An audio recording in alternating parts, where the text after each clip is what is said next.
लक्ष्य फाउंडेशन क्या है? ये लक्ष्य फाउंडेशन एक संगठन है जिसका उद्देश्य है समाज में शिक्षा के लिए काम करना। कैसे आया दिमाग में, क्यों जरूरत पड़ी इसकी?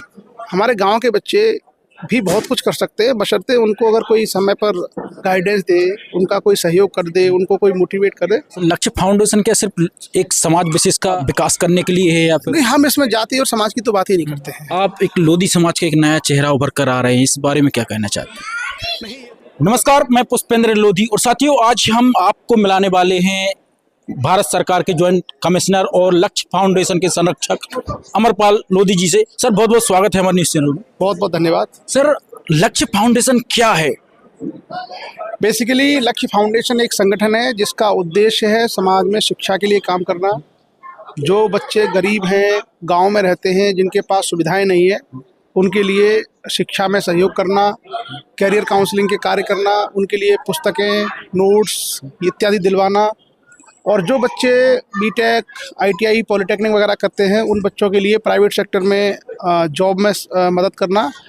और बाकी समाज के अंदर जो व्याप्त विसंगतियां हैं, कुरीतियां हैं, मृत्युभोज है, दहेज है, नशा है, इन सबको समाज से दूर कर एक अच्छे समाज का निर्माण करना। सर, अभी तक जो आपका लक्ष्य है उसमें कितने आप सफल हो पाए हैं?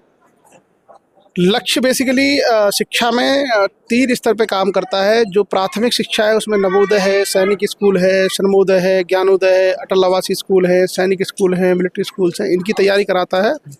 तो आज की डेट में पूरे देश में लक्ष्य के माध्यम से जो अलग अलग कोचिंग्स हैं, वह हज़ारों बच्चे इसमें सेलेक्ट हुए हैं। खास करके उत्तर प्रदेश, छत्तीसगढ़ और मध्य प्रदेश के कुछ ज़िले जैसे पन्ना हैं, उन जिलों में हमारी कोचिंग से बहुत सारे बच्चे सेलेक्ट हुए हैं। उसके अलावा हम लोग आईआईटी, नीट जैसे कॉम्पिटिटिव एग्ज़ाम्स के लिए कोटा इत्यादि बच्चों को भेजने में हेल्प करते हैं।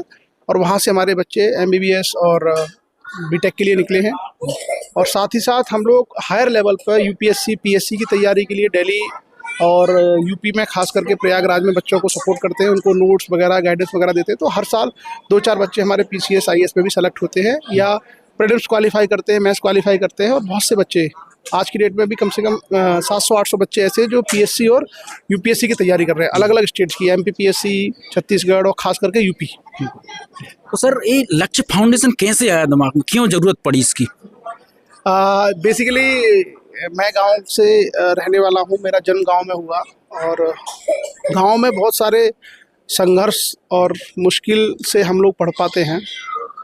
वो सुविधाएं हम लोगों के पास नहीं होती हैं जो शहरों में होती हैं या प्राइवेट स्कूल में होती हैं। हम लोगों को गांव का जो शासकीय विद्यालय होते हैं, वहाँ में पढ़ना पड़ता है। तो जब हमने कठिनाइयाँ देखी और उसके बाद कठिनाइयों से संघर्ष करते करते जब हम सिविल सेवा में सेलेक्ट हुए, तो हमें एहसास हुआ कि हमारे गांव के बच्चे भी बहुत कुछ कर सकते हैं, बशर्ते उनको अगर कोई समय पर गाइडेंस दे, उनका कोई सहयोग कर दे, उनको कोई मोटिवेट करे।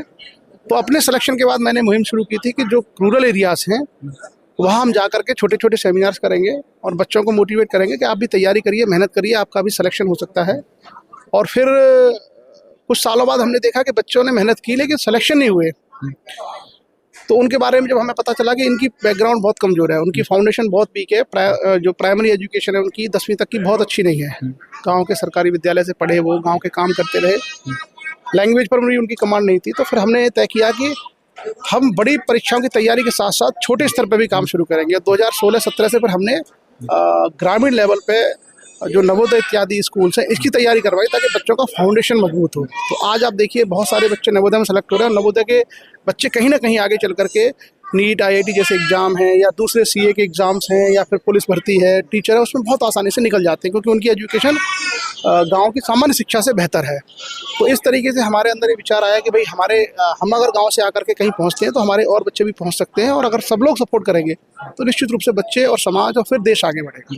सर, लक्ष्य फाउंडेशन की वजह से आप एक लोधी समाज का एक नया चेहरा उभर कर आ रहे हैं, इस बारे में क्या कहना चाहते हैं? नहीं, ये तो समाज का प्रेम है। जिस समाज में हमने जन्म लिया है, उस समाज के लिए यदि हम समय देंगे, उस समाज के लिए काम करेंगे, उस समाज को आगे बढ़ाने का प्रयास करेंगे, तो हमारा समाज तो बहुत अच्छा है, जो बाकी अन्य लोगों को भी सिर माथे बिठाता है, उनको प्रेम देता है, सम्मान करता है। तो मेरा तो जन्म इस समाज में हुआ है, तो स्वाभाविक है कि अगर हम समाज से जुड़े रहेंगे, सुख दुख में समाज के साथ रहेंगे, तो समाज बहुत सम्मान करता है, बहुत प्रेम देता है। और इसीलिए आपने देखा होगा कि मैं भले ही उत्तराखंड से आया हूँ, पर मैं यूपी, मध्य प्रदेश, छत्तीसगढ़, राजस्थान, झारखंड, महाराष्ट्र, जहाँ भी हमारा समाज है, जहाँ भी हम जाते हैं वहाँ लोग अपना खुद घर का व्यक्ति समझते हैं। मतलब वो कभी इस तरीके से नहीं सोचते कि हम कोई बाहर से आए हैं, ना समाज ने कभी एहसास हमें होने दिया। और हमारा भी प्रयास ये रहता है कि हम भी समाज को एहसास नहीं होने दें कि हम कोई बाहर से आए, हम अपने हैं, समाज हमारा अपना है, हम सब लोग आपस में एक हैं और मिलजुल करके ही हम सब लोग पूरे समाज को आगे बढ़ाने का प्रयास सर, आप इतने बड़े पद पे हैं तो आप कैसे समय निकाल लेते हैं फाउंडेशन के लिए इतने बिजी शेड्यूल में? समय 24 घंटे हर किसी के पास है। प्राथमिकताएं आपको तय करनी होती हैं। अगर आपकी प्राथमिकता में समाज उत्थान है, राष्ट्र उत्थान है, तो आप अपना समय उस तरीके से प्रबंधित करेंगे। आपकी प्राथमिकता में अगर आराम करना है, घूमना है, तो आप उस तरीके से मैनेजमेंट करेंगे। तो ये सारा का सारा खेल मैनेजमेंट का है। देखिए, जिस दिन आपकी छुट्टी है वो समय आपका है। वो समय किसी सरकारी काम में आप नहीं दे सकते, किसी और काम में आप नहीं दे सकते, वो आपके ऊपर है। उस समय का आप कैसा सदुपयोग करते हैं। मैं जिस सर्विस में हूँ उसमें 2 छुट्टियाँ मिलती हैं सप्ताह में, सैटरडे और संडे। तो हमारे पास 2 दिन का समय होता है। हम कोशिश करते हैं कि इस 2 दिन में अधिक से अधिक हम लोग समाज के लिए काम करें, ताकि हमारे गांव, गरीब देहात में रहने वाले बच्चे की शिक्षा बेहतर हो, उनका मार्गदर्शन हो, और खासकर किसानों के, गरीबों के बच्चे भी देश के व्यवस्था के अहम पदों पर आएँ, और तभी एक अच्छा भारत, एक अच्छे समाज का निर्माण होगा। तो ये सब प्राथमिकताएं हैं। जिस दिन हम लोग अपनी प्राथमिकता तय कर लेंगे, हमें काम करना है, तो बहुत आसानी से हो जाता है। लक्ष्य फाउंडेशन क्या सिर्फ एक समाज विशेष का लक्ष्य का विकास करने के लिए है, या फिर बाकी क्या कहना चाहेंगे इस बारे में? नहीं, हम इसमें जाति और समाज की तो बात ही नहीं करते हैं। समाज में सब समाहित है। जैसे अब हम किसी गांव में जाते हैं मोटिवेशन के लिए, उस गांव के सारे लोग उसका लाभ ले सकते हैं।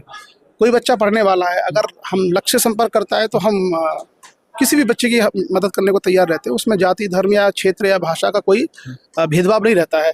लेकिन किसी संगठन में जिस समाज के लोग जुड़े होंगे, जाहिर सी बात है कि वो उसको लाभ अधिक मिलेगा। जिस क्षेत्र के लोग ज़्यादा जुड़े होंगे उसका लाभ अधिक मिलेगा। तो अपने संगठन में समाज के लोग ज़्यादा हैं, तो जाहिर सी बात है कि शिक्षा का लाभ सबसे ज़्यादा समाज को मिलता है। कुछ और सर संदेश देना चाहते हो लोगों को?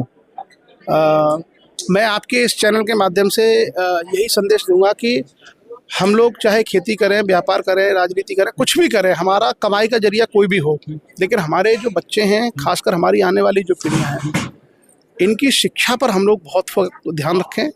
और जो जीवन हमने जिया या हमारे पूर्वजों ने जिया है, उससे बेहतर जीवन हमारे बच्चे जिए।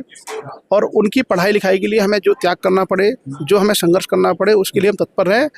और जो भी हमारे पास जमा पूंजी है या हमारे पास अपनी आमदनी है, उस आमदनी का अधिक से अधिक हिस्सा हम लोग समाज के बच्चों की शिक्षा में लगाएं। और दूसरा संदेश मैं ये देना चाहूँगा कि हमारे समाज की एक जो कमजोरी है कि हम अपनी मेहनत की कमाई का बहुत बड़ा हिस्सा उन कामों में खर्च कर रहे हैं जिसका हमारे समाज को कोई लाभ नहीं होता। जैसे जुआ है, शराब है, सट्टा है, अंधविश्वास है, कर्मकांड है, पाखंड है। तो मेरा एक संदेश ये भी होगा कि भाई जितना जल्दी हो आप ये गैर जरूरी चीज़ों में पैसा खर्च करना बंद करिए। खास करके अंधविश्वास, पाखंड, कर्मकांड तो बिल्कुल बंद कर दीजिए। और कोशिश करिए कि बुरी आदतें अगर आपके अंदर हैं तो उनसे भी हम लोग छुटकारा पा लें। जिस दिन हम ये 2 चीज़ें सीख जाएंगे कि फालतू की चीज़ों में पैसा खर्च ना करें और शिक्षा में पैसा खर्च करें, स्वास्थ्य में पैसा खर्च करें, हमारा समाज आगे बढ़ जाएगा। और जब हमारा समाज मजबूत होगा तो ये भारत देश भी आगे बढ़ेगा। बहुत बहुत धन्यवाद सर। Thank you.